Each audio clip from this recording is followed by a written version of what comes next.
Welcome, my dear friends, for this very exciting session where Dr. Anand Deshpande will be our master's thesis. Before listening to Dr. Anand Deshpande, I would request Professor Anil Sahasrabudhe to give his welcome remarks. Yeah, good morning, all of you. Namaskar. We have with us Dr. Anand Deshpande, Dr. Abhay Jere, my colleagues in AICT, Dr. Punya, Dr. Rajiv. Today we have a very interesting talk by Dr. Anand Deshpande on the topic from your PhD Masters Thesis to a startup. It's very exciting. And before I speak something more, I would like to introduce Dr. Anand Deshpande. Although before, a little while ago, he was saying that to introduce me very briefly. But I think for the audience, it is important to know the background of Dr. Anand. He is the founder, chairman, and managing director of Persistent Systems since its inception and is responsible for overall leadership, management of the company. Anand holds a BTech degree in computer science from IIT Kharagpur and then master's and PhD in computer science from Indiana University, Indiana, USA.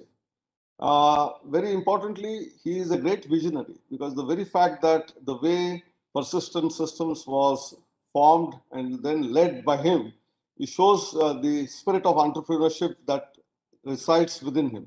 He has been a recipient of several awards, including the Best Alumnus or Distinguished Alumnus Award of the IIT Kharagpur itself, and then many other social and other organizations. But what is important and striking is he has been associated with different professional bodies, be it NASSCOM, ACM, Computer Society of India, CII, and all of them, and also a member of the executive committee of MCCIA. But I found that he's also on the Dean's Advisory Council of the School of Informatics and Computer Engineering of Indiana University, where he studied his master's and PhD. So a great alumnus back home to support the same institution where he started off his PhD. Anand is founding member of iSprit and India's product think tank, the first of its kind. And importantly, another very interesting initiative he and his family are driving is called De Asara. In Hindi or in Marathi or in many Indian languages, De Asara is give, lend a support, help, a spirit of lending support. That means whether it is in terms of what we call mentorship or financially, all of that he has been doing and driving it. And one of those organizations with which he started, that is I4C, which is Interinstitutional Inclusive Innovation Center, and MHRD's then and now Minister of Education's what we call as Innovation Cell at AICT. We are working together for holding several hackathons, and most of the students are aware of the history of hackathons in India, started by Dr. Abhay Jere, who himself is on secondment from Persistent Systems here. And now the talk is very interesting, that how from your master's and PhD thesis, one can create a startup. But I was just trying to see how many students actually graduate, what do they do in our Indian context. And I found from our AICT's statistics, which we get it from all the institutions annually, that about 1 million students graduate every year, 10 lakh. It's a very large number. It's the second largest technical education system in the world. And as far as startups are concerned, we are the third largest startup ecosystem of the world. But when we see this number, 10 lakh students, 1 million, how many of them are coming into the higher education? We saw that in masters, there are about 60,000 plus. It varies year to year depending on job market, because I found that 90 to 95% of the students who graduate are all interested in jobs, high paying jobs and nothing else. But some of the students who come into masters, if you analyze, some of them come because they did not get a job. Some of them come because there is a fellowship which is given, which is almost like a mini salary. Some of them come for doing their IAS. Some of them come because of passion for teaching, and minimum qualification for becoming a teacher is a master's or a PhD degree.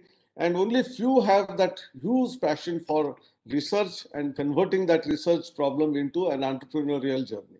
I think that is where we stand. So I think it is not even a minuscule 1% of these graduates who are actually passionate. But then we found that there are about 6% students anyway coming to the masters, and some of them will come into the PhD program. How we can motivate them, how we can inspire them, how we can show them the path that their problem of research can easily be converted into possibly an entrepreneurial journey, a startup. That is what Dr. Anand is going to speak today. And over to Anand, and let us have an interactive session together. Thank you very much. Thanks a lot. Give me a moment. I'm going to get my screen up and. So meanwhile, I will just inform the panelists and viewers that we have more than 9,300 people live right now. All right. So is this all set up correctly? Can you see the screen and everything else that is happening? Yeah. Are we set? It's visible. Yes, we can see. Perfect. So thanks a lot. And it's a real pleasure to talk to all of you. And, it's a really hard topic that I'm going to talk about. And I wanted to give you a little bit of motivation of why this problem came up in the first place. Okay. So I've been very active in ACM India. And one of the discussions we have in ACM has been that there's an annual research conference. And at that research conference, they had a panel discussion. And in that panel discussion, there was a topic, which what about jobs for people who come out of PhDs? And they had two research labs, Microsoft, Google, and then they had two IITs as faculty members. So I was trying to challenge this group in saying that, hey, because someone has done a PhD, does it really have to be that they have to join a research lab? And do they have to join a research institution? But actually, the PhD is a good training for being an entrepreneur. And why aren't we encouraging people who have completed their PhD to think about entrepreneurship? So then when you suggest something, typically someone will come and say, okay, if you say so, tell us what it means. Okay, so that's how this thing got set up. All right. And so I'm going to share with you a little bit about how this today's talk is going to be all about.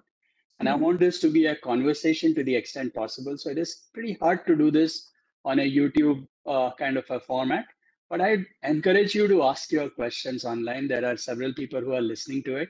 I'm going to take pauses in between and answer questions or have a discussion in between. And what I wanted to do was to see how this could be a useful session for many of you. Most of what I'm going to present has lots of references here and references to books and other literature. We will make the presentation available to you. So in case you feel like reading over it later on, that should be possible. So I'm going to use this format for today. So first, I want to congratulate all of you. As Professor Sahasrabudhe already mentioned, only 6% of those who graduate from undergrad actually end up going to the master's program. So you are already a privileged bunch. You have done really well to get to where you are. And a small number of these are going to be PhD students and completing PhD. So even more sort of specialized, smaller group, tighter knit group. So I highly want to congratulate you and thank you for all of this stuff. I think we all sort of grow up in this mindset constraint that says that if you have done a PhD, you must continue to do research for life. And researchers cannot be entrepreneurs. And entrepreneurship and research don't go together at all in some form or the other. So what I want to share with you today is to break this myth of saying that, just because you did a PhD doesn't mean you must do research for life. And also, even if you want to do research, research and entrepreneurship can go hand in hand, and they're not that different from each other. And it's a rewarding experience and an exciting experience to be an entrepreneur researcher and a researcher who is an entrepreneur. So I'm going to share a little bit about this. And this whole picture that I have here about this elephant is that what happens is that when an elephant is very young, he's tied to a small pole like this, and he somehow feels like he cannot get away. He tries in the beginning and then he finds he cannot run away. Even though the elephant grows, the pole remains the same because the elephant somehow is conditioned to believe that he cannot run away. So this is what has happened to many of our PhD students who somehow believe that research or teaching is the only option for them. And that's what I want to discuss with you and show you that by doing your PhD, you have possessed or you have learned the most important skills of entrepreneurship. And there I want to say that, you have already demonstrated that you are innovative, you are a beacon of innovation, you have found something new and unique that you have worked on for a long period of time, 3-5 years, you have worked on the same problem. So you have demonstrated that you have the ability to stay focused and you don't get distracted by random things, which is again very important for an entrepreneur. Persistence is very critical. And you are doing this in a contextually aware situation. So you are aware of the situation in which you are doing your PhD problem. You cannot just solve a problem without understanding the context in which you are delivering your thesis. So you have demonstrated all of these abilities, which are absolutely essential for someone who wants to complete your PhD thesis. And I congratulate you for demonstrating this. Now, if you look at entrepreneurship, these are exactly the same skills that you need. And hence, I'm trying to suggest to you that you should go about it. And as Professor mentioned, I've been very passionate about the Asra Foundation, which is a family foundation. And we are really focused on creating job creators. And I believe that all of you who are privileged should not suck out jobs for those which should be left for mere mortals. You are PhD guys, you are the master's people, you have done all of these kinds of great things. You should be the ones creating jobs for other people and not be demanding jobs. And I really believe that all of you should become job creators rather than job suckers in some sense. So, this is a little bit of a guilt trip for you all to keep this going. But anyway, so now let me get to this. Okay, fine. You agree with me that you have learned good stuff. You have had a journey of incredibly great opportunity to show your tenacity, focus, contextual awareness, persistence, and you have already figured that out. But now you say, okay, how do I go about being an entrepreneur? What do I need to do? And how does this all work? So in the next few minutes, or rather 25, 40 minutes or so, I'm going to explain to you the three main things that you need to think about when you're trying to do entrepreneurship or starting your own business. One is to build an idea and validate that. The second important aspect I'm going to share is about team building. And the third important aspect is how do you manage your cash? And I'm going to give you good references to how to follow up on this.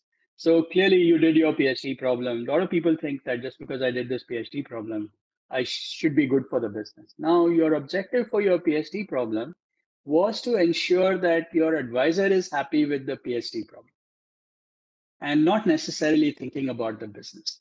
Yeah, let me take a short pause here and see if, Abhay, are there any questions or anything else that you think you want to discuss? Sir, am I making sense here? Do you agree that PhDs are very much like an entrepreneurial role? Absolutely. I fully endorse and agree with that. And even stepping a little earlier, the very fact that identification of the problem, which you are already raising now, the guide to be happy, in fact, we all go to the library, internet, and try to hunt for the gaps that exist in the domain, and then try to find out that. So same way for starting an entrepreneurial journey, somewhere where there are gaps, where there are no solutions, if you get into that, probably you will be more successful. And so I think there are absolute parallel between what we do in PhD program and in the entrepreneurial journey. Right. So, sir, I'm going to share now a little bit of ideas on how the business processes, in startup world, I guess there are a lot of literature on this topic, which I think may be interesting and we should relate it to the PhD problem also. So I'm going to share with you the process of how people go about identifying the problem. And the most common or the one that I really like is this whole concept of lean startups. So I'm going to share a little bit about how lean startups work and you will see how that could be related to someone who's doing a PhD while you are doing a PhD. And how can you take that to get to this thing? Now, the PhD problem seems like a constant mess of things. You want to get from your idea to the PhD problem and your degree. And it seems like, you don't seem to see that you're going to see the end of it. However, there is a process you follow. And let me explain to you how this process works. So to get started, I'm going to suggest that, this is a body of work that has gone on for more than 50, 60 years around lean manufacturing. And the main objective of lean manufacturing is to reduce waste. And this is something that Toyota production system really, really focused on. And they spent a lot of time trying to explain how you can get the production system to work very well by reducing waste. And lean is really a journey of how you go about it to try to reduce waste. And the key exponents of lean are Edward Deming, who also did this in the US and in General Motors and others, and Taiichi Ohno from Toyota Manufacturing. And they really came up with this whole idea of reducing waste. Now, if you look at a startup and you look at the lean journey, what happens is that when you build a product or you're building a solution, you're starting from an idea and then evolving it over a period of time, and then you get and build a solution. And at that point, if you find out that, okay, this solution, I want to take it to the market, and you realize that it flops, then the whole time that you spent in building out this solution feels like it's completely wasted. So the whole idea about lean is that, can I do this in a way that I can reduce the waste of iterations that I have to do from the process of my idea all the way to the product. And when I'm doing this iterative process, can I do this faster? And one of the most important ways of how this can be done faster has been thought of by this gentleman called Steve Blank. He used to be a founder of a various set of companies, including a company called Epiphany. And he then eventually became a professor at UC Berkeley. And he has created a program which is called a Launchpad class. And I think sir may be aware of this. So Deshpande Foundation, along with actually Desh Deshpande and IIT Madras with Chris Gopalakrishnan, they have been working on taking this NSF's I-Corps program to India as well. And many of the PhD and faculty members are being encouraged to look at that. So this has come from Steve's work. Do you want to say anything about it, sir, on the program that you have with IIT Madras? I'm sure you're part of that as well.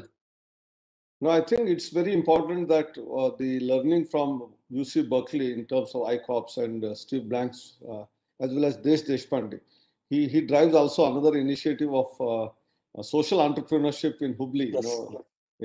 And many other initiatives of Desh are very, very valid for Indian context, whether it is faculty development, whether it is research, innovation, as well as startups.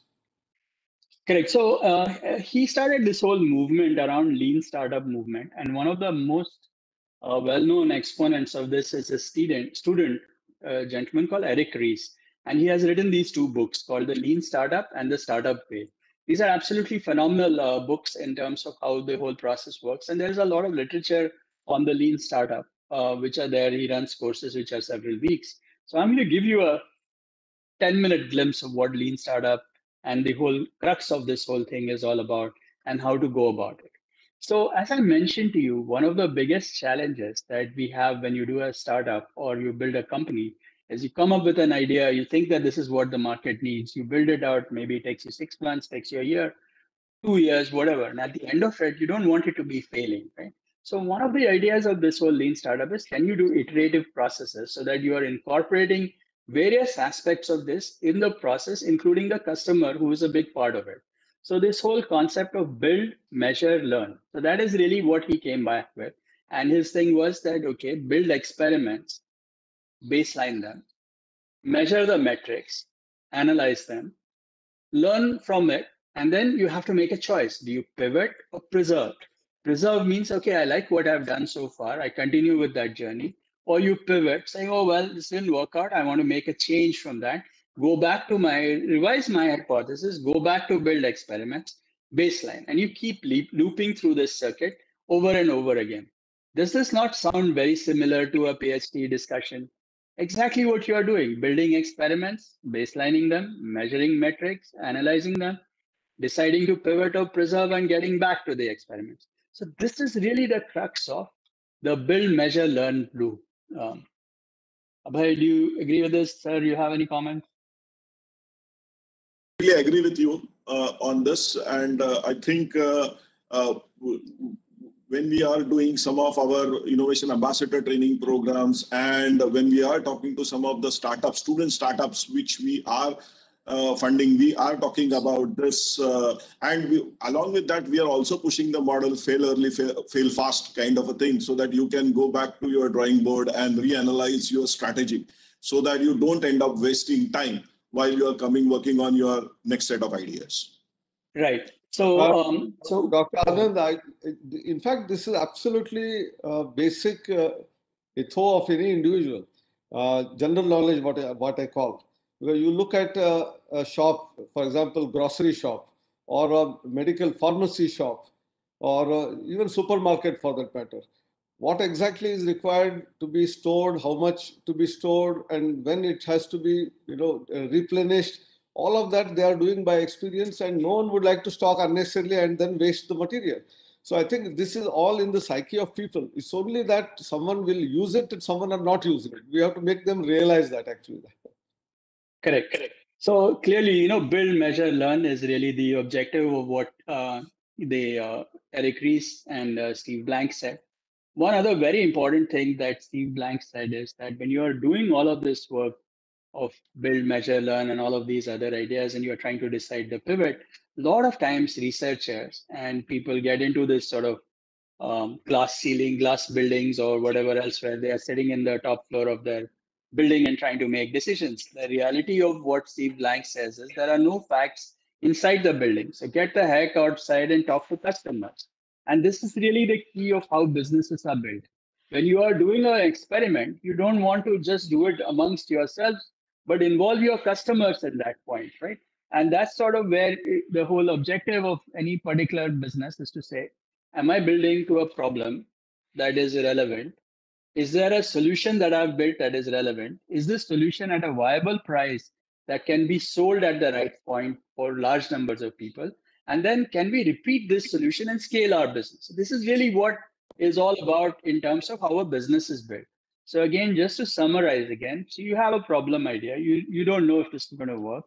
Well, involve the customers, create a hypothesis, build some experiments to validate that, then go measure if those experiments are working correctly. So you think that I have this particular product, which is a great video camera, it's going to work out, it's the best thing that has happened.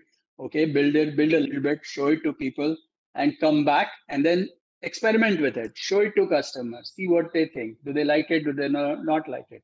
And then if they find that this is all working out and you are able to do it, preserve the experiment or pivot to something different.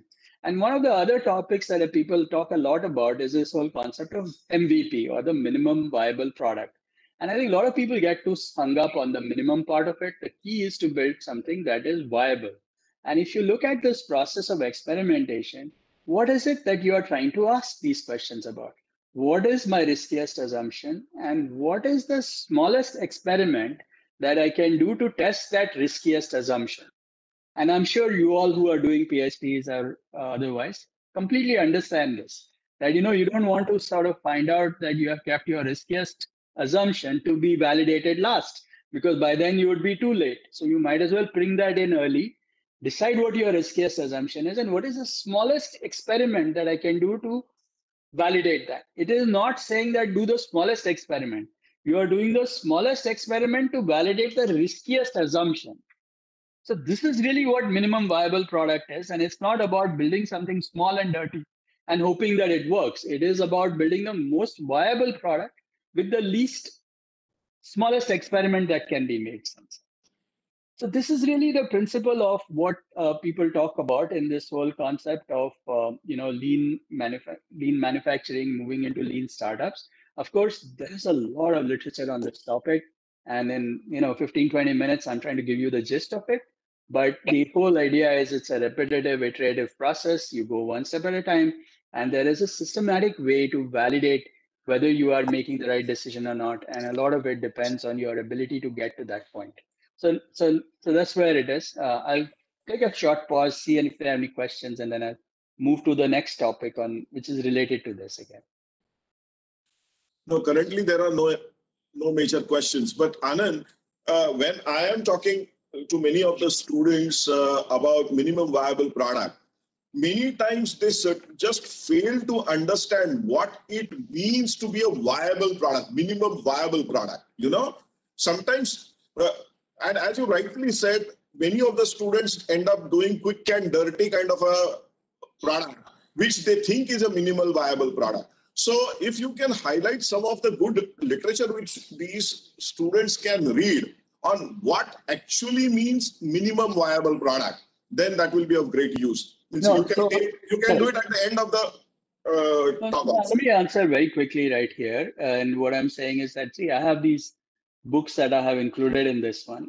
Actually, there are links on this one. But if you look for lean startup and some of the work done by Eric Reese and Steve Blank, you should be able to see enough discussion on minimum viable product. Lots of blogs. Actually, there is. It took me a lot of time to figure this out. But there is no shortage of literature on this topic. But one of the problems that happens is that, when you have a lot of literature, people pick up, these sort of slogans that people put out without necessarily understanding the details of those slogans. So that's really what I've tried to avoid by sort of saying that viability is equally important. And the whole objective of building a minimum viable product is to build that smallest experiment that addresses my riskiest assumption. So that's really what it is all about.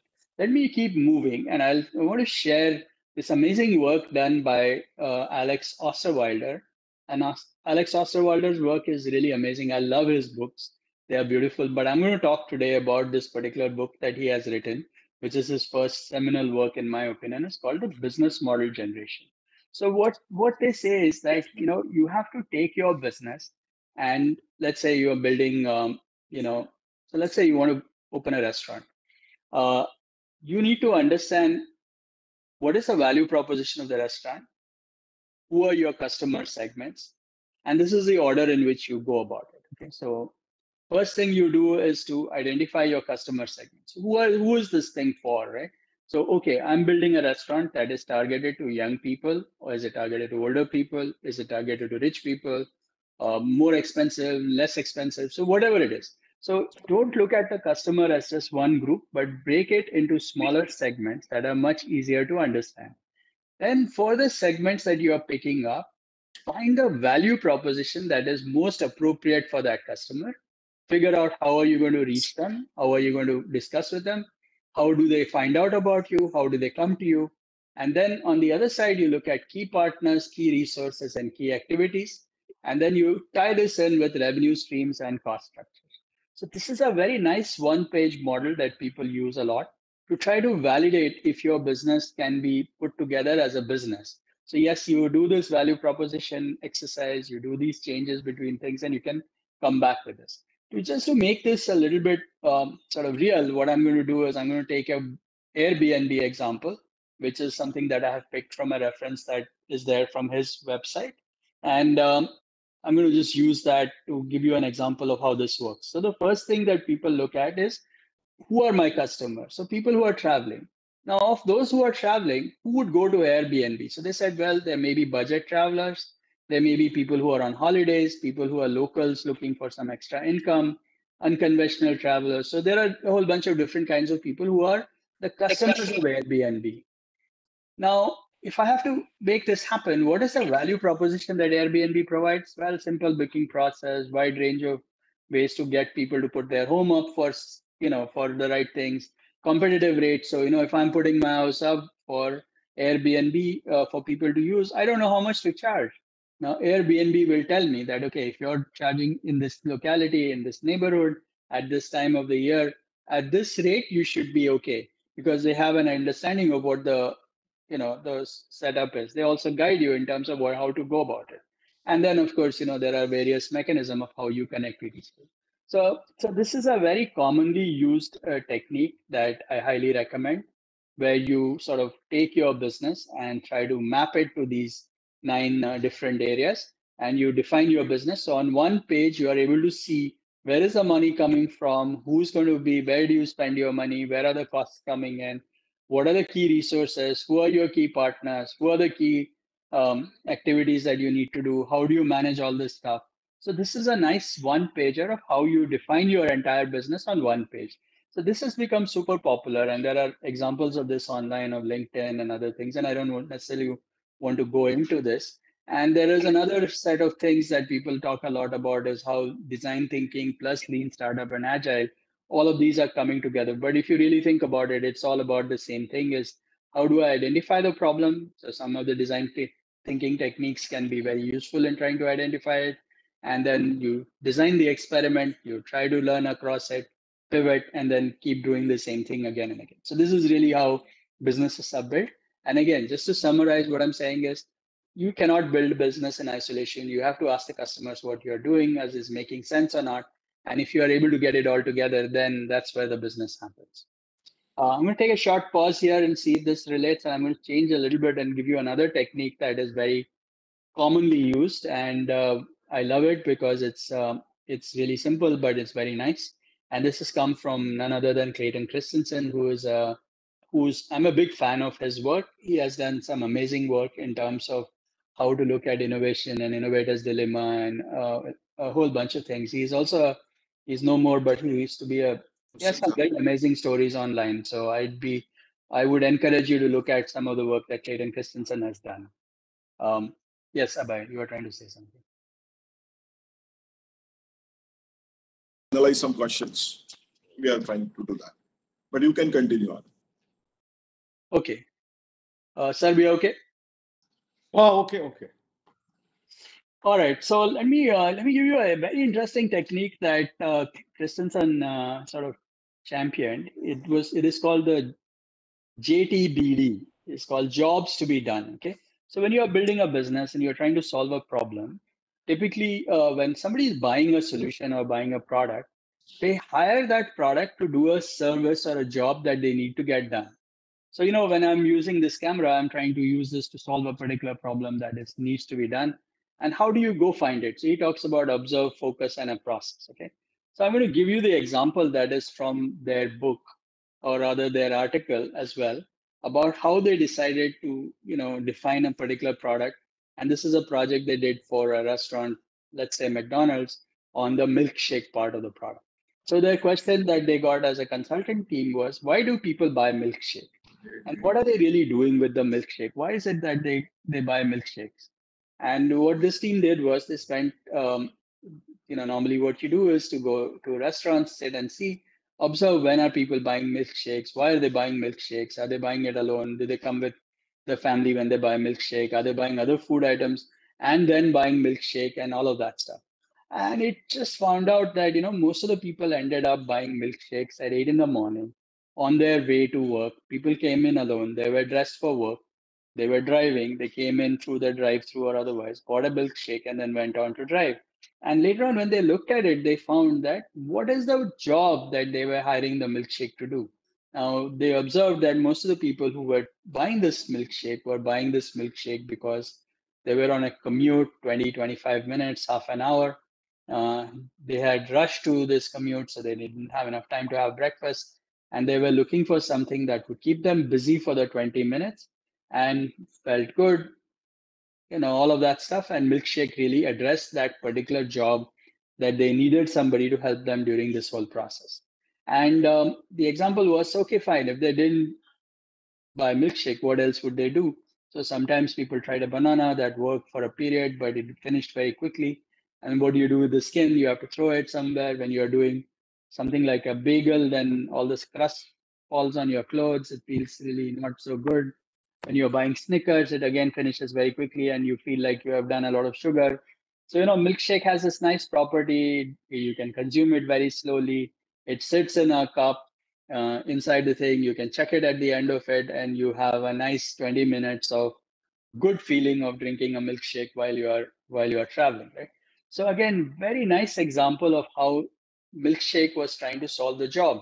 So if you are able to identify the desires that an individual has, the limitations of current processes, what are the likely custom solutions and catalysts and other things, then magic happens. And this is really what jobs to be done is all about.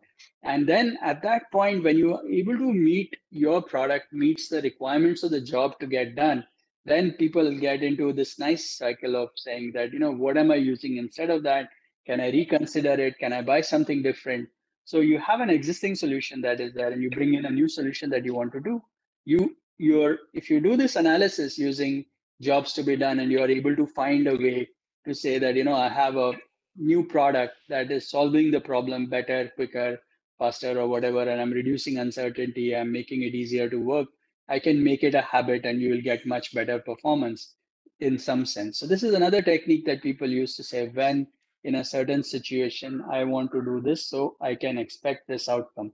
So if you are able to articulate your problem in this kind of a form, then it gives you a good sense of what is the context in which you are trying to solve this problem, what is the motivation, and what is the expected outcome.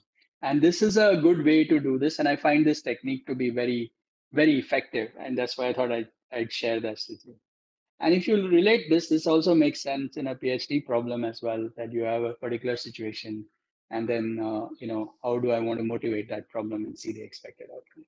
So this is just some techniques that I'm sharing with you. There are many techniques that startups and founders use. The literature is full of papers, books, and other things on this topic. But I thought I'd get you started by thinking about these two ideas. One around this whole lean startup, which is basically go ask the customer, do these short cycles, try to figure out what you're trying to do, build experiments, measure the outcomes of those experiments, and then decide to pivot or preserve, and then repeat this thing and keep moving. Here again, something similar is what is being done. Sir, you want to say anything on this? Do you agree so far? Yeah, surely. See, one of the other things which we often see is we get a lot of ideas, and we want to implement them. That a lot of innovative people get ideas, but we never try to look at what is the customer's interest in that and who is going to be the person who is likely to use that product. And then we get stuck with that idea, and then we fail in that whole process. So innovation is one part, and sometimes we often say that idea is ahead of time, then also it fails, and idea is sometimes late, and therefore it fails. And therefore, right time and right juncture and taking customer into confidence, I think a market survey for that purpose, these are very important things for the business to succeed. Exactly. And you said it right. You have an idea, but you don't know if it's going to work. How do you know if it's going to work? So there is a technique to follow. Can we follow that technique to find out if that idea makes sense or not? Can you convert it into a jobs to be done model? And I say that, okay, why should somebody buy it? Is there some benefit that I'm getting? Am I reducing pain?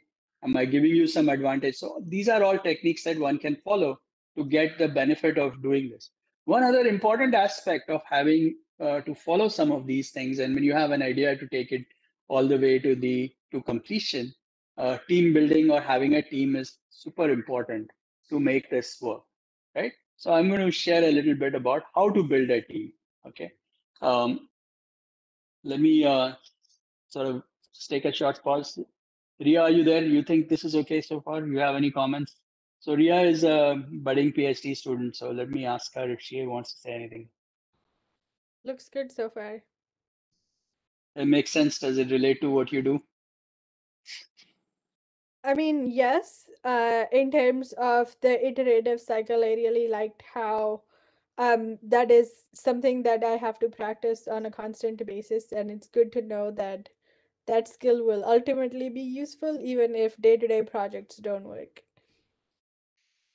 So just for the rest of the audience, Ria is our daughter, and she's a PhD student at UC Irvine, and she works on synthetic biology. So I thought we'd get someone to critique it from the context of the students, because we end up looking at it in one particular way. And I'm doing my own thing, like saying, okay, let me try this out once. I did it once with the ACM crowd. I'm asking customers to take a look at it, and then we'll go measure it. And if it doesn't work, I will pivot and build the next version of it.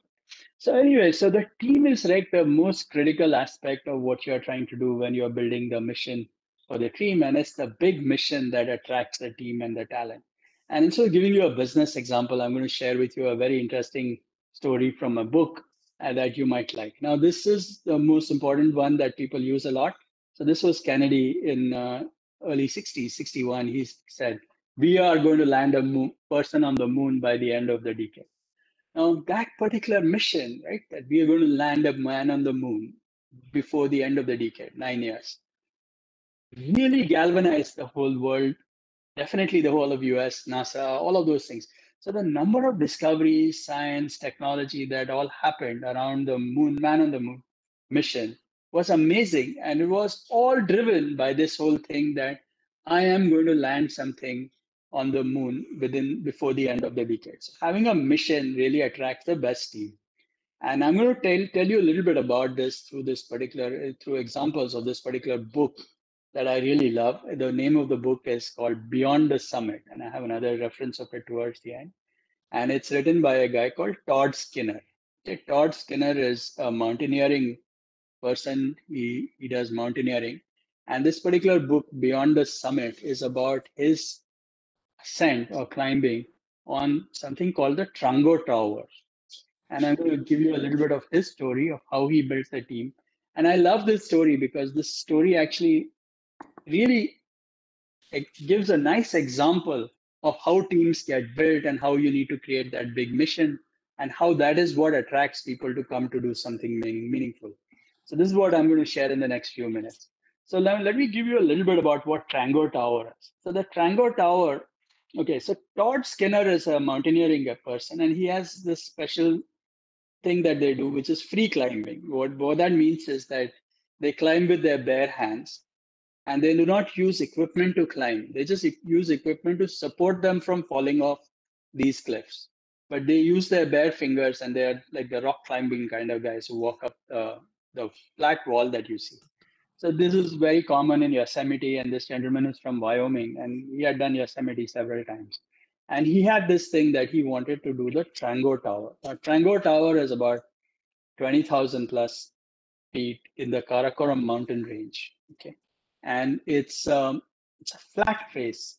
Okay, about 6,000 feet of straight up climb, and this whole trip for them took about 60 days. Okay, so 60 days of serious climbing where you're sleeping on these things. And just to give you a sense here, if you look at this picture, and maybe hard to see this and the way it is going to come up on video, but it's on this mountain face, the humans are like 5 pixels or 10 pixels. It's so small. And this is how amazingly flat and straight up this particular thing is. Now you want to climb this and you don't know how to climb it and all of that. So this book really defines and shares his experience of putting the team up. Okay. So I'm not going to read this for you, but basically he talks about how this team came up and different people came in. Now the reality is the tallest peak in North America is less than 14,000 feet. And most of those peaks are not necessarily that hard to climb, relatively speaking. Okay, and this you're starting at that point, and you're going all the way to 20 plus. So none of these people had ever climbed this kind of a mountain. They had no idea about how to go about doing this stuff, except for, of course, they knew that they wanted to do it. They were super trained athletes. They understood how to do it, but they had not done it. So how did this team happen? And that is true with startups. So if I'm building a new company, I know that I want to build it, but I have never done it before. If I had done it before, then I wouldn't do it again, right? So a lot of times people are doing these companies for the first time. So what was very important when they built this team? One is that all members of the team absolutely wanted to climb this thing. And he said he spoke to about 400 people.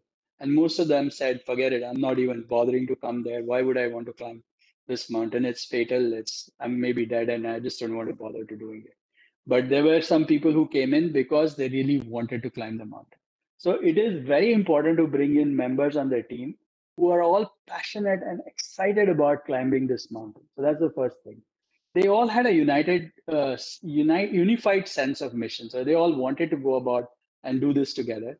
Every person on the team contributed to the success of the mountain, and each one of them was important. So you don't want to bring 3 people, 4 people on a team when you're starting out your startup who all do the same kind of thing. So if you're building like a team, think like a cricket team, right? So if you're building a cricket team, you need a wicket keeper, you need 5 bowlers, you need 5 batsmen. So you don't build a team to say, okay, I'm going to play cricket with only batsmen on that team or only bowlers on that team. So you have to have a balanced team. You have to bring in everyone. Each one of the members needs to feel like they're contributing something, and each one's role is important, and you need to make that team that is sort of intense. They're all aligned to the mission, and they all figure out how to go about it. So one of the examples of things that he shares in this book, and I'm just blindly quoting some of the quotes from this book because I so much love them. So he says, the mountain doesn't give a damn about your resume. Without hunger, both skill and experience will remain in the base camp. There is nothing more dangerous than a moderate mountain. Only the ultimate mountain will forge an ultimate team. Your only guidebook to the mountain is the one you write. The best plan is the one that works. Okay. So all of this stuff is beautifully described in this book. And he talks about mountaineering. He's not talking about business. But 100% of this matches to the business. And you can see this in life as well. So when you have a cricket match and you have a cricket score of, let's say, 130 runs in a T20 match, those matches tend to become challenging because the thing is not, you don't have that ultimate challenge. So people trying to goof off, they don't be very serious about it. However, when you have to score 200, everyone tries to go after it, right? So there's a whole attitude that gets created. So when you're building a business or you're trying to go after a mission, create that mission, create that inspiring mission that gets people to say, yes, I want to do it. And that is what really drives people to get to success, and not the fact that, oh yeah, come, let's all do it together. That doesn't help anybody. So if you want to get the best out of the team, you need an ultimate problem, you need an ultimate mission. And when you get the best people together and you build a team that is all aligned to each other, and all of you are very focused to get to where you need to get to, that is sort of when success happens. So how you think is more important than what you know, and you need to bring teammates who will all be there and who are there for what they will do, not what they have already done. So this is another problem that we see in businesses a lot. We tend to hire someone on the basis of their resume and what they have done in the past, not in terms of the attitude of where they are trying to go in the future. So when you're building a startup, you really want to do this. Now, let me sort of differentiate one thing that I'm sure some of you are thinking when you say, oh, resume, it doesn't matter now. What I'm talking about here is the founders of the company. Once you have the founders of the company, you need the grunts to do the work. Yes, resume matters for them because you want people who know how to do it and you don't want to train them. But when you are trying to build a business to start with, you want to bring in the team. They are the leaders in your team. So they need to be brought in because they believe in the mission, they have the right attitude, and they're going to go after it. Let me take a short pause here and see, if this relates to what you see, sir, in your life and in your work that you do at AICT. Do you tend to agree with this, and how do you relate to this mountaineering business? Anand, the mountaineering business is absolutely invigorating. Actually, all the statements which Todd had made, they fit any organization for that matter, whether it is business, whether it is government, whether it is a regulating body like ours, or for that matter, even normal routine mundane work at family level. I think that passion is so important. And unless you have that vision and passion and perseverance, no success can be achieved. Exactly. So one of the important things that you just said, right? So if you want to really solve some big problem, you want to take your team along, you want to galvanize the thing. Creating a mission is a very important part of getting this to happen. So once you say, I want to get, like Bill Gates said it, I want to make sure that I have a desktop and a computer on every desktop. That was a mission. If you look at some of the readings, and I've been reading a lot about what Jeff Bezos has been doing at Amazon, pretty amazing stuff, and how he thought of his mission and how he went about doing it. So if you look at every successful team, every successful mission, you look at India's World Cup mission for 2011 when we won it with Dhoni. For 3-4 years, they were thinking about, that is my mission. I want to win the World Cup, and that's all I care about. Right? So everybody was galvanized towards that effect. There was no disagreement, no dispute, and everyone was fully focused on getting to that job done. So businesses work well. If you are doing a startup, be very clear about the mission. It's the mission that will bring people together. Bring teammates for what they will do for you, not necessarily what they have done for the past. And really, this is what makes a business successful. Yeah, and then I just would like to add here is that when we are actually promoting students or pushing students to build prototypes on their ideas through our IIC initiative, Indian Institutional Council initiative, where we are trying to ask students to go out, identify a problem, and build prototypes or products to solve those problems. While building the teams for those product development, we are actually promoting students that just don't get somebody into your team because he's your friend or he's your neighbor or he's your partner, boyfriend or a girlfriend. But actually, you should do something like contest there also, where you know that what the person is bringing to the table. And you should create that kind of a team, even to build a prototype within your college. And if that team actually gels well and creates that product, then you can eventually, it's easy to convert it into a startup. And some of these lessons that I'm sharing with you about, this whole thing about iterative processes, building a team, how to manage cash. These are useful things, even if you choose not to be an entrepreneur or not run your own business or anything else. In daily life and family life, as sir mentioned, it is important to bring everyone together to solve this great problem. Right now, we are in the midst of Corona. Clearly, COVID-19 is a big problem. It's our mission to go solve this problem. We have to find a way to solve this issue. That's how vaccines happened in 9 months, because there was a mission to go after it. Right now, we are having oxygen shortage. Within a week, I'm sure there'll be enough new ideas that will come in that will solve this problem. So it is that big mission that drives, motivates us to go solve it.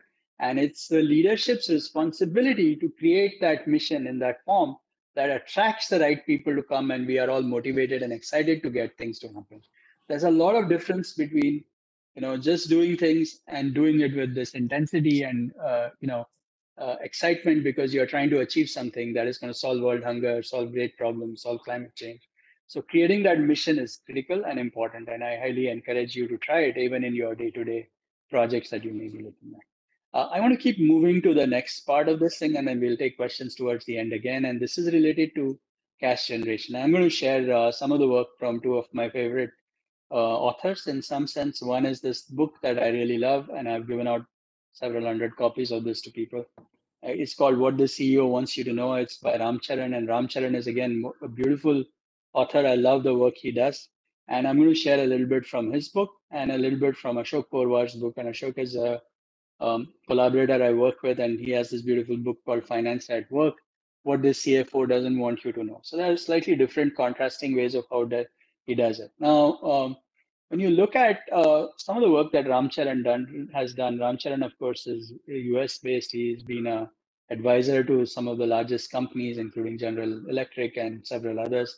He has taught at Harvard and various other places. So he's a very celebrated professor, academic, and advisor. But this particular book, he talks about his upbringing and growing up in a family that was in the business of shoes in Agra. Okay, so a lot of his examples are things from there. And his basic point is when you look at any business and you're looking at a business out of it, there are four things that are very critical in a business. The first thing is, are you satisfying the needs of the customer better than the competition? So if you are not solving the problem better than your competition, then somebody else will go to the competition.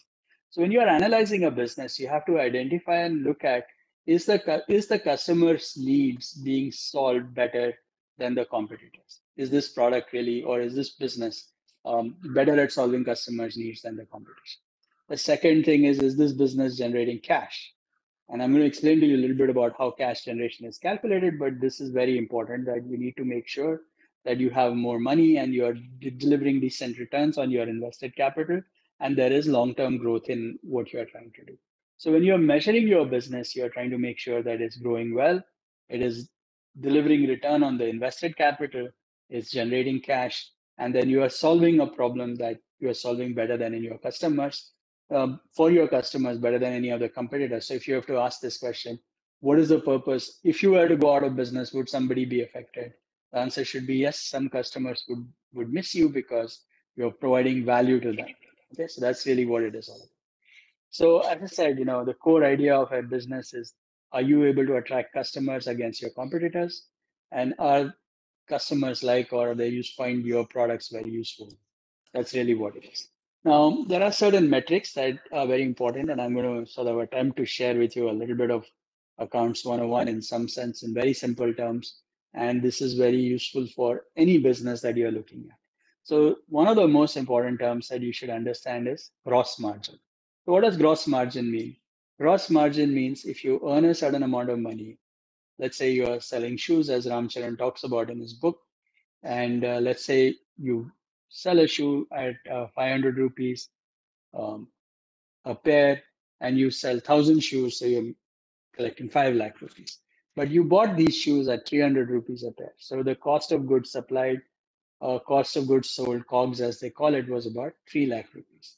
So you made 2 lakh rupees profit on a 5 lakh rupee business. So the total revenue was 5 lakhs. You made a profit of revenue minus cost of goods sold, and your gross margin was 40%. This is an important number to know. So what is your gross margin? Is the amount you earn, your revenue minus the cost of goods sold divided by the revenue.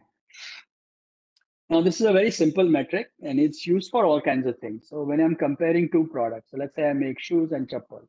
Should I make more shoes or should I make more chapels? The question depends on what the gross margin of your shoe is versus the gross margin of chapels. So you can compare different things in it. So should I sell to this customer group or that customer group? Should I sell my product to young children or should I sell it to adults, right? Depends on what the gross margin may be on different kinds of things. Should I sell my books online or should I sell them through the stores? Again, gross margin is a good question to identify on this. So, a lot of these kinds of things you use for comparison. So I'm comparing this versus this. So I have two numbers, I have two gross margins. I choose which one is better depending on the gross margin that I'm looking at. Another very important item is to look at return on investment. So the idea is that if I spent creating a business with certain amount of money, what is the monthly income or monthly return that I'm getting on it? Now you can measure this against different kinds of things. You can measure it against capital invested, in which case you have return on capital invested, you can return on equity. So shareholders put some money in the business and then over a years, you start getting returns on it. So what is the return on equity? Return on assets could be another one. So you buy a house, you don't rent it, it's sitting there, you have no return on your asset. Let's say you buy a machine, it's being used for building other machines out of it, or you're using it for, so you buy a coffee machine and you're generating coffee out of it every time. So that income that you're getting out of it is coming out of these assets. So clearly return on assets becomes another very important item. This is the most important item that I think most people miss out. People get too stuck into P&Ls and all of that stuff. The reality of the business is to generate cash. What does cash generation mean? It's very simple. You are collecting money, you are spending money every day. At the end of it, what is left is cash generation. And I want to share a very interesting story. Again, I'm going to give you the story without necessarily reading this. So this is a story that Ram Charan describes in his book. And this is from, he said he took a bunch of students to Nicaragua for a visit to a street fair. So they were looking at all of these things and they were looking at some dresses, and some MBA student asked this lady who was selling some dresses saying, where do you get your money? Where do you borrow it? So she says that she borrows it at 2.5% interest every month. So 2.5% interest, that's almost 30% a year. So no, not 30, it's 34% because you have compound interest, right? So every month you're borrowing at 2.5%. So I said, okay, if you're borrowing at 34% a year, how do you still make money out of all of this stuff, right? So the point is terms. What she says is about the velocity. So I buy something, I buy some clothes at 2.5% interest. I sell it at a higher price. I make the turn on that cash. I return that money. And then, yes, I had to pay interest if I held that money. But since I am churning cash on an everyday basis, I don't need to hold that money for too long. So a little amount of money is useful for my running of the whole business. So if I give you another example. So let's say I'm selling shoes like Ram Charan's family was doing, and I'm in this business of shoes. And now if you look at it at the end of the year, you might say that, okay, I was, I bought, let's say, 10 lakh rupees worth of shoes. Now, the problem is that if I sold shoes every day, I was buying every day and selling every day, I was not locking that money up for the whole year. And hence, even though it would have cost me 34%, that 34% is for only that period of time that I'm locking the money. So if I'm able to roll my cash every day, I can get much better business and returns.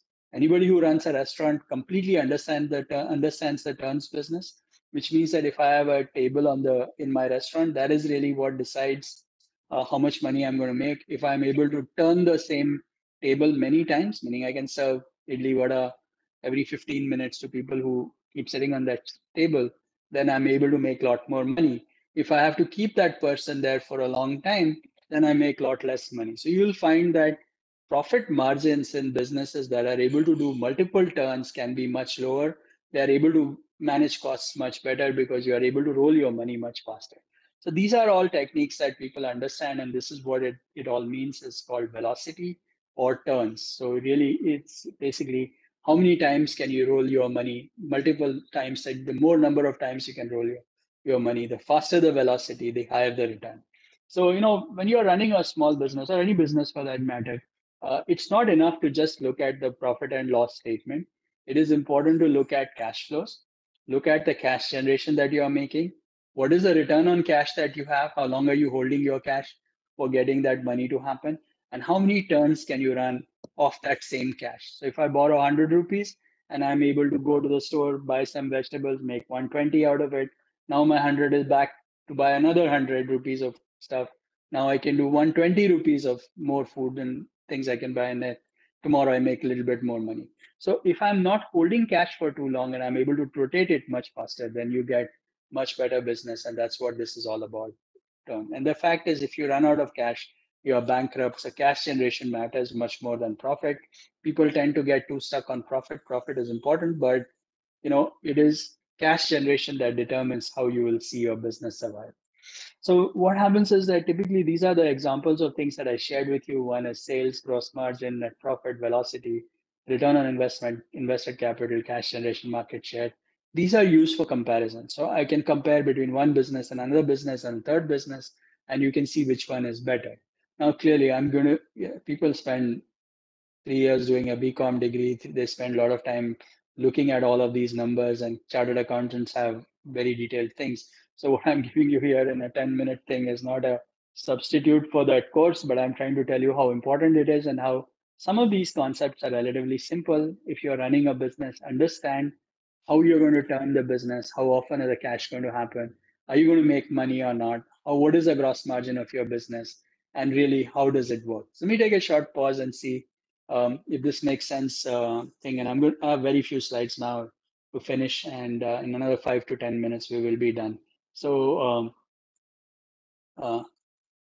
Anil sir, do you think this is, you Anand, want would to you like to elaborate anything comment? further? So Anand, would you like to comment on the current business models which many of these startups are following? Of valuation more means they are actually pumping huge amount of money with hardly any revenue, and they don't see profit. They may not see profit in next 20 years, 30 years. So those kind of business models which are now getting highly promoted. Would you like to comment on it? Yeah, see, it has 2, 3 things here. So let's look at Amazon, for example, which supposedly has not been making profit, but they have been generating cash. So, it is not fair to say, okay, they are not profitable, but they are cash generating machines. Every month they make cash. Now, clearly, investors like machine businesses that turn cash very often. A lot of the trading businesses tend to do well because they are into the cash generation machines and your investments are limited. Now, if you're looking at some of these kinds of things, people are looking for return on invested capital. So a lot of these businesses where people are investing a lot of money up front to sort of eventually get long-term returns, these investors are looking for ways of how to make money on it in the future. So irrespective of getting into the business model concept, let me share a couple of things relating to VC investments and people looking at venture capital as a way to get your business to happen. I'm going to give you a few very simple rules. One is, please understand that someone who is giving you money, when they are giving you money as a venture capitalist, they are giving you money because they are expecting return from it, and significant amount of return from it. So unless you are able to showcase to your partners or your business associates or people who are investing money how they will see return on your money, they will not be investing in your business. So if you want to make a business and you want to go raise money, show returns to the investor as an important aspect of what you need to do before anybody will invest money in your business. So that's the first and most important thing that I can say. The second thing I want to tell you is that, most of the VCs typically want to invest in the equity in your business. Now, equity is really valuable, and you should use this equity for growth of your business, meaning raise money from venture capitalists when you have made your experiments and you have figured out exactly what you need to do and you're looking for scaling your business. Don't borrow money as equity for experimenting, trying out things and failing, because that's very expensive money. So those will be the 2 guiding principles that I would suggest about trying to go to VCs. One is, when you go to a VC, think of their returns, right? So unless they see returns, they're not going to invest in your business. So don't show them a business model that shows continuous growth and them invested in that business forever. People are looking to say that if I give you 100 rupees within 5 years, you're going to give me 500.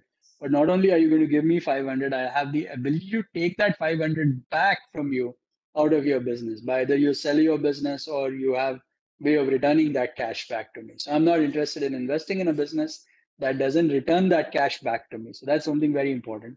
And second thing, as I mentioned to you, you need to think about, making sure that you use the business money because it's expensive and it's used for scaling your business rather than for experimenting on somebody else's money. And meaning if your business has the ability to, say that if you spend $1 billion, you'll make $10 billion, and you're able to make a convincing case, then yes, people will invest in that. So for example, there's a lot of discussion about this CRED and their business model, but clearly the investors believe that if they are able to, quote unquote, have access to a large number of very rich people who are paying credit card bills using credit, that is valuable and they can monetize that for the future. So it all depends on what your context is.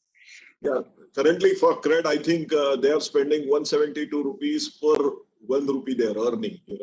That's what at least the data is showing. Yeah, whatever it is, but the fact is that they have people. So whatever that may be, the point is that there are investors who believe that that investment is eventually going to get returns for them, and that's the reason why they're giving the money. So it's every business has their own ways of how they do it. I think it's fine if you're able to raise that kind of money, you can create that kind of business model. But if you don't have that kind of money, don't run a business model of this kind. So a lot depends on your context in which you are looking at. So I just want to finish this with one very simple but very nice set of Purva's doctrines, as he has written for them. And he's basically, some of these are very relevant, in my opinion, to even PhD students. So for example, when you're looking at money and all of that stuff, the first point that he makes is about sunk cost, which means that if you have already spent some time and energy doing it, instead of trying to worry about how to salvage everything then and think about the future and see how it might be there. Money has time value. This is very important because, um, if you are able to spend money to save time, it's worth it. If you're spending time, you have to look at time and money as value for each other. And sometimes it's better to spend the money than spend time. In some cases, better to spend time than to spend money. But you have to look at time as an important aspect of your money thing as well. And one other thing that I like here is you cannot make money on something that everybody knows. You'll make money when other people are not on it. If everybody is in it, then the value comes down. So you have to find those unique problems. You have to find those unique solutions where you need to go, and that's really what it is. And you need to find a way to grow the cake rather than slice the cake is sort of another idea that he mentioned. And I want to finally sort of mention this particular concept of a sunk cost. Sunk cost is a cost that has already occurred and cannot be recovered by any means. And this is one of those things where I see a lot of people making bad decisions because of sunk costs. So I'll give you an example. So someone who has spent, say, 2 years in going to a medical school and then realizes that's not really what they want to do, but oh, I've spent 2 years, let me try to finish it. So I'm going to spend another 4 years trying to finish my degree because I already spent 2 years. This is sunk cost. And the question you have to ask is that, all right, I've spent 2 years, fine, this cost is gone. If I'm not going to benefit from my next 4 years, my dropping off now is better than dropping off after 6 years. So these are kinds of decisions that we make all the time in our lives where sunk cost is something we don't think about.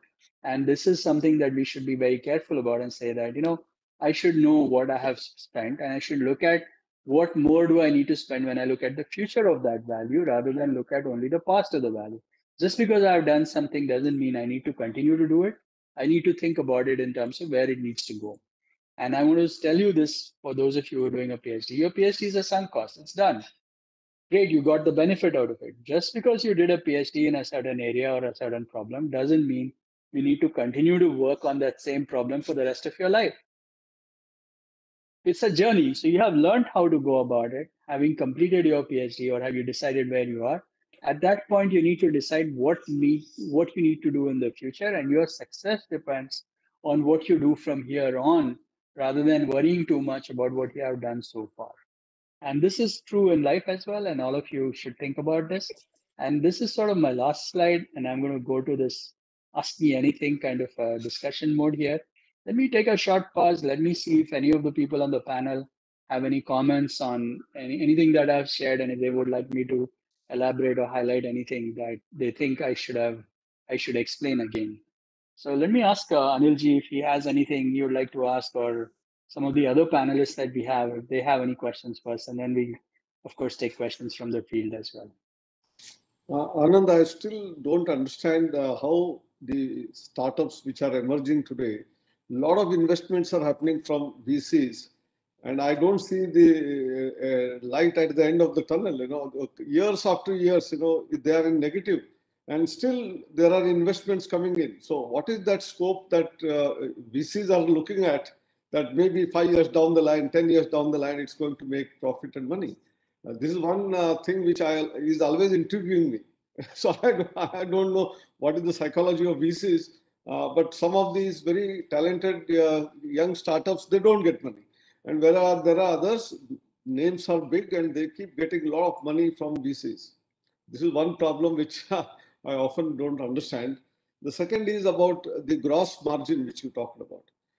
Gross margin certainly should be higher, no doubt about it. But many times because of either legal compulsions or even from the societal impact point of view, maybe even if the gross margin is less, I think that may be important actually in sometimes, you know, from the angle of maybe social entrepreneurship. So even if the gross margin is less, probably it's a long term, probably you are serving the society. So we should not be too much worried about gross margin all the time. As long as margin exists, you know, it doesn't matter.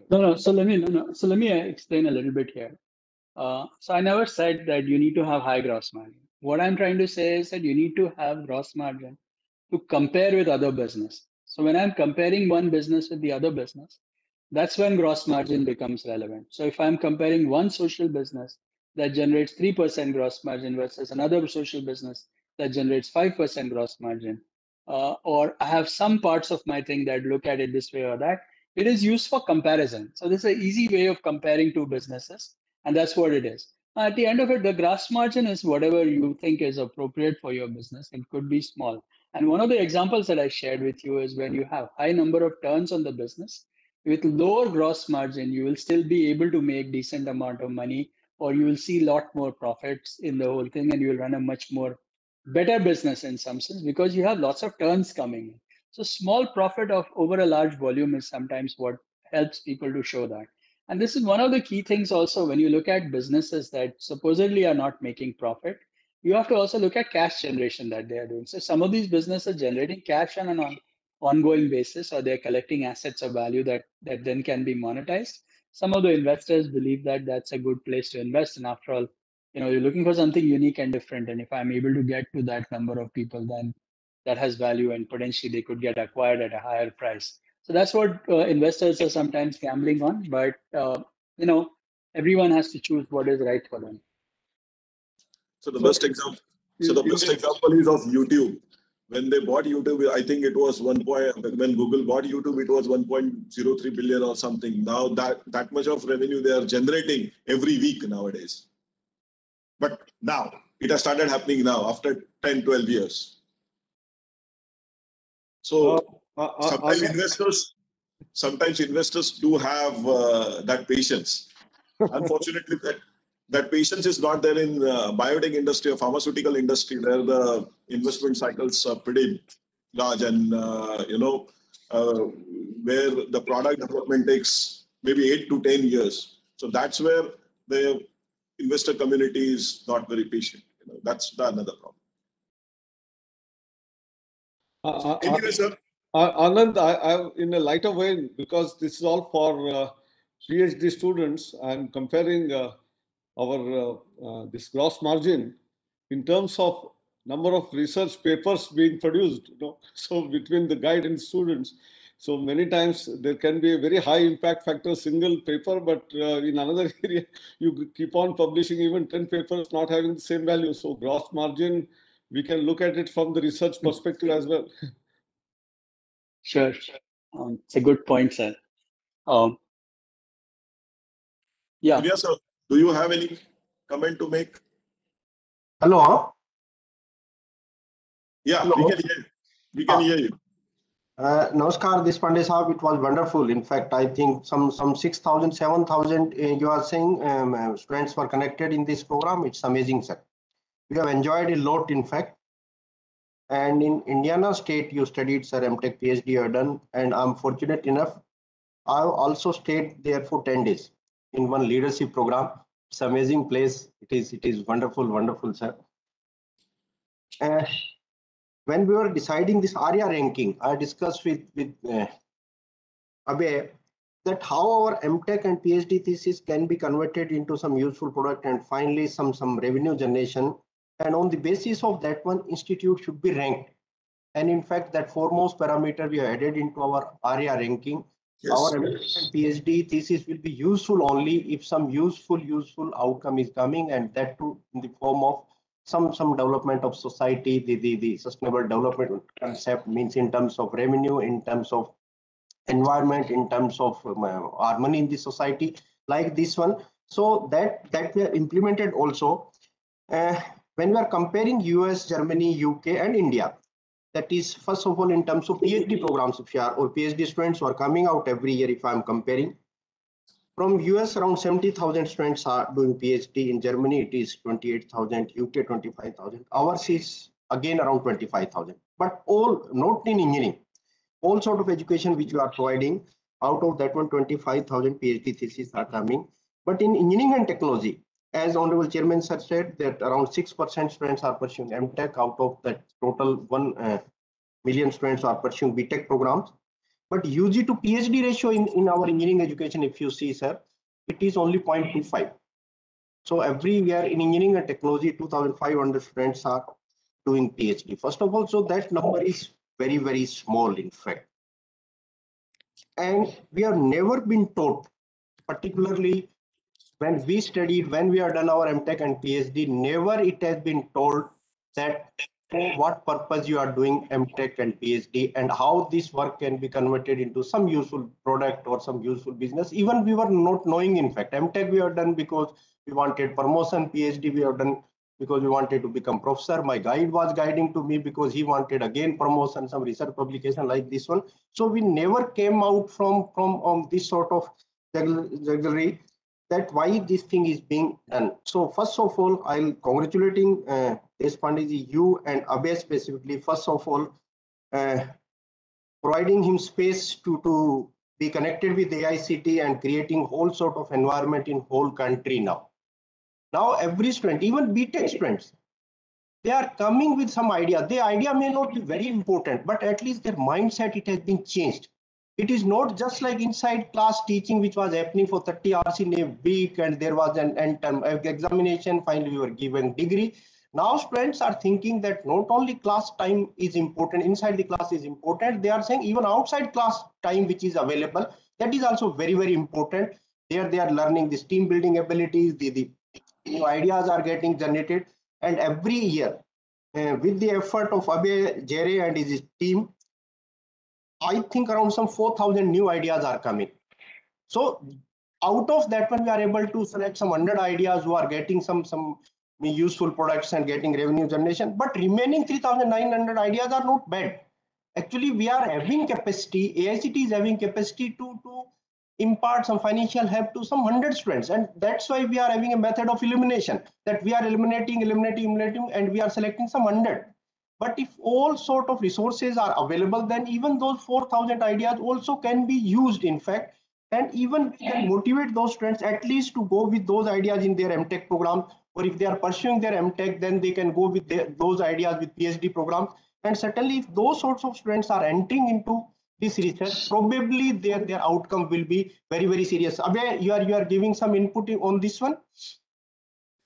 Yeah, so basically, sir, as you rightly said, when we are doing our ARIA now ranking mechanism, that ranking framework has a huge component on revenue generation, startup creation, patents which are getting commercialized, and so on and so forth. So we have about 8-10 parameters which are there, which are looking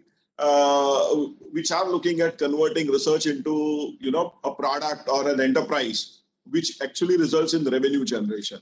And when we started this ARIA ranking, none of the institutes, even IIT and IIC, had that kind of a data. Now for last 2 or 3 years now, they have started collecting that data, that how many of their PhD theses or MTech theses are actually getting converted into startups. and incubating them. And they're actually tracking now the revenue generation done by the startups, or funding actually raised by these startups. And we are getting all that data. For the first time in this country, this is happening.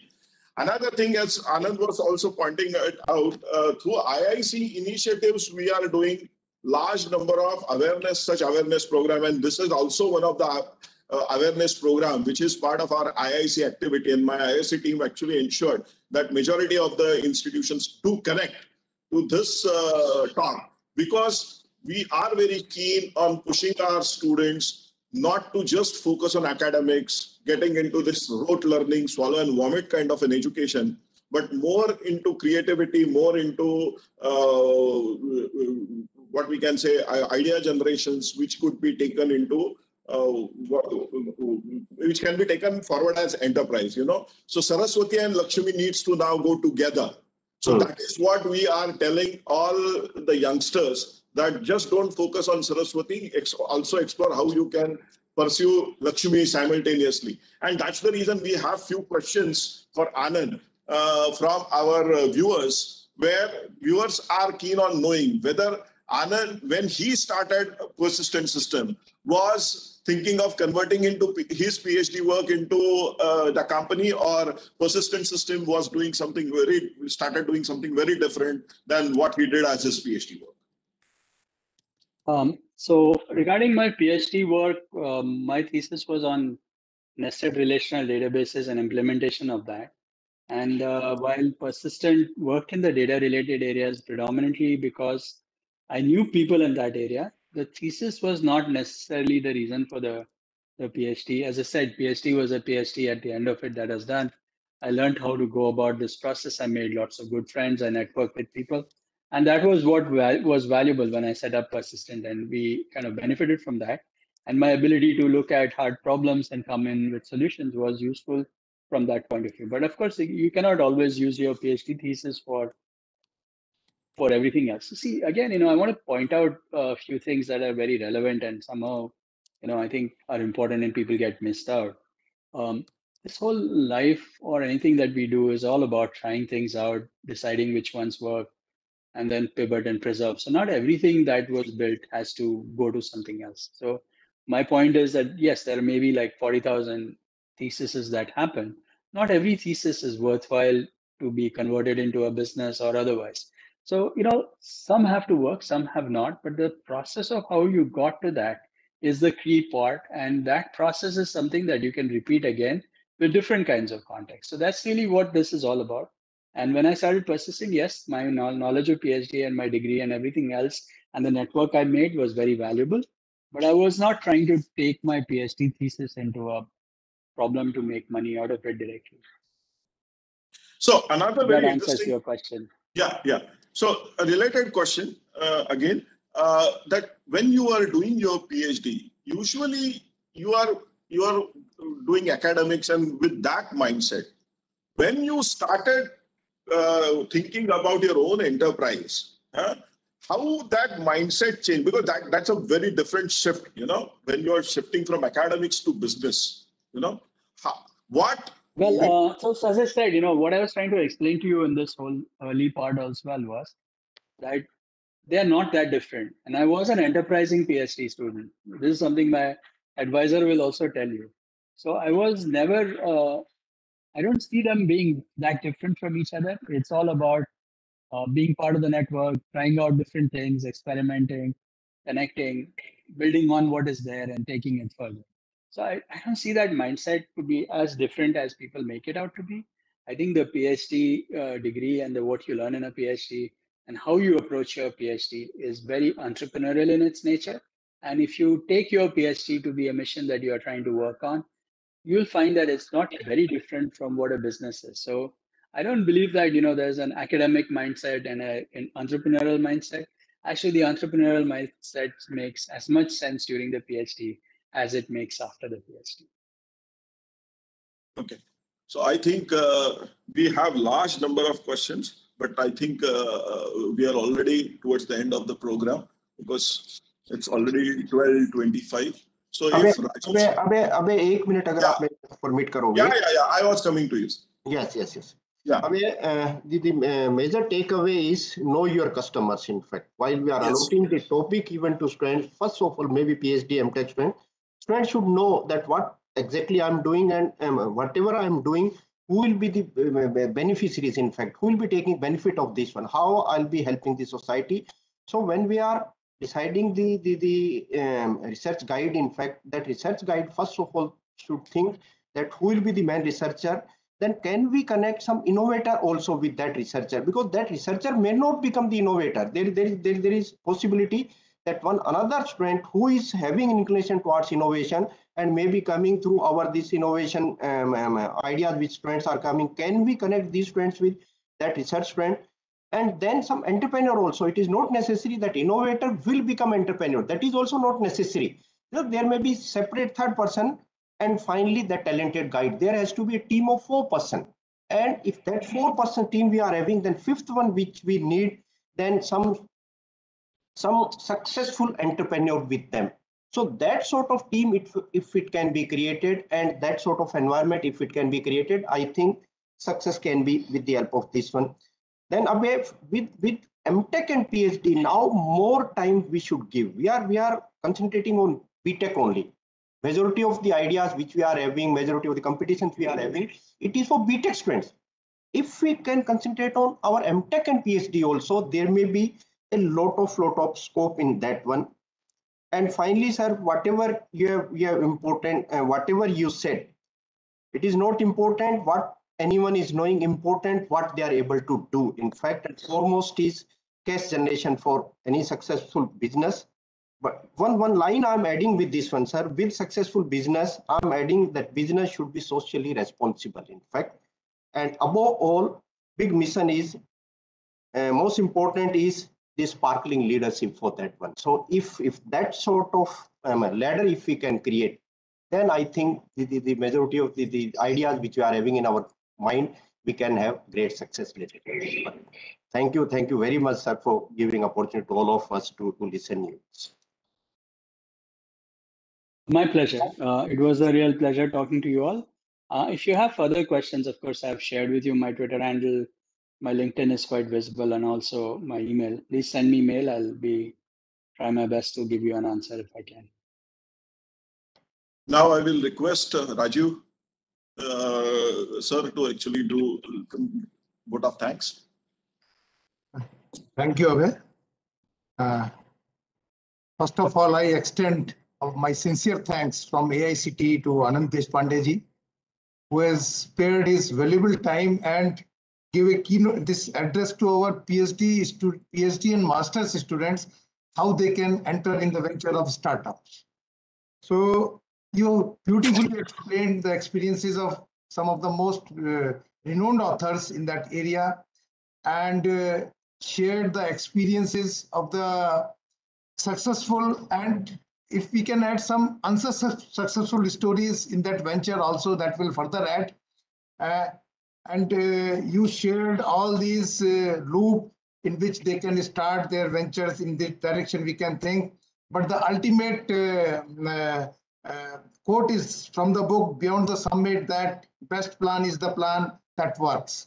So every theory, there are theories which are based on the experiences of the entrepreneurs, those who have entered in this arena. But definitely the best plan is that works. With all these words, once again, I extend my sincere thanks to you, sir. We have great association with Persistent System, not only from the organizational point of view, from your foundation also, but on personal level also. My son, he was working in Citrix, and that Citrix was acquired by Persistent. For some time, he has also worked in Persistent before then he migrated to US and presently is working in Microsoft. So thanks for giving time to AICTE, and in time to come, we can expect that many more talks of similar type that can motivate to our students, particularly masters and PhD students, so that they can convert their knowledge to wealth. So as per national education policy, the ultimate aim is that our knowledge should not confine to our libraries. It should convert to wealth. With all these words, thank you. Thank you very much. Namaskar. Thank you very much. Thank you, Anand. That was. Let's Yes. go off live.